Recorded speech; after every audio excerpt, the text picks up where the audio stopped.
میرے رسول پاک علیہ السلام کی خدمت میں عورتیں آئیں، عرض کرنے لگے یا رسول اللہ اسلام میں ہمارے لیے بھی کوئی نفع ہے؟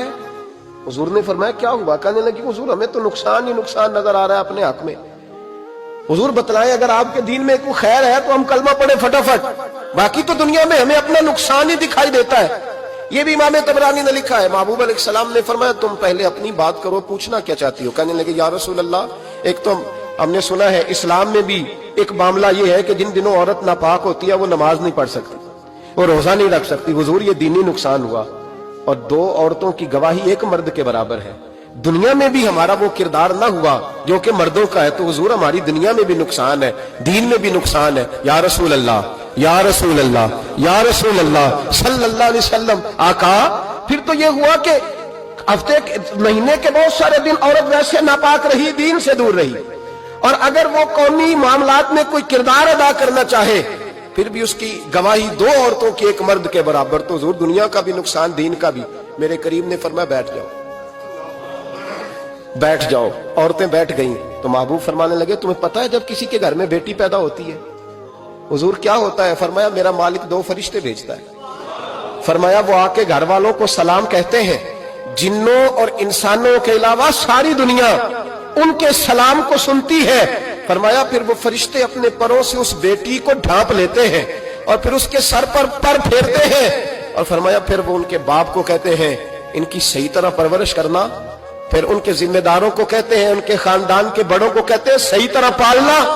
اگر تم ان کی یہ لفظ سنو میرے محبوب کے، حضور فرمانے لگے رب کے فرشتے کہتے ہیں اگر تم نے صحیح پرورش کر کے بیاہ دیا تو اللہ قیامت تک تمہاری مدد کرے گا۔ کس طرح؟ اللہ تمہارے رزق میں بھی تمہاری مدد کرے گا، اللہ دنیا کی مشکلات میں بھی تمہاری مدد کرے گا، اور جب مرنے لگو گے یہ شارحین نے قیامت تک کا ترجمہ کیا۔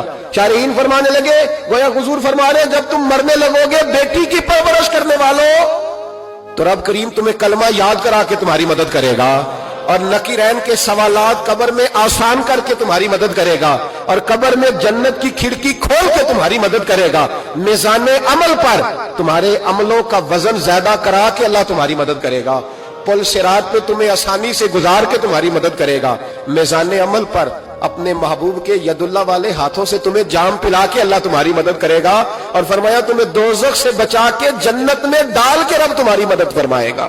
یہ تمہاری مدد ہوگی۔ حضور نے فرمایا یہ تو ہے بچی کی پرورش، اور میرے محبوب نے فرمایا عورتوں تمہیں پتہ ہے جب کوئی عورت حاملہ ہوتی ہے تو اسے کیا ملتا ہے؟ بیویاں تو پہلی بات سن کے رونے لگی، ان کے آنچل آنسوؤں سے بھیگ گئے۔ محبوب فرمانے لگے جب کوئی عورت حاملہ ہوتی ہے تو رب اسے اسی طرح کا اجر دیتا ہے جس طرح اس مجاہد کو اجر ملتا ہے جو جہاد فی سبیل اللہ میں جاتا ہے، اتنا اجر اللہ حاملہ عورت کو دیتا ہے۔ اور محبوب کریم علیہ السلام فرمانے لگے جب وہ بچے کی پیدائش ہوتی ہے، جب بچہ جنتی ہے تو رب اسے اتنا اجر عطا کرتا ہے جتنا رب کریم ایک شہید کو اجر عطا فرماتا ہے۔ ایک شہید کے برابر مالک اسے اجر دے، اور شہید کا اجر تو آپ کو پتہ ہی ہے کتنا ہے، اس کا پہلا قطرہ زمین پہ گرتا ہے تو گناہ اللہ سارے معاف فرما دیتا ہے۔ فرمایا اللہ عورتوں کو یہ اجر دیتا ہے۔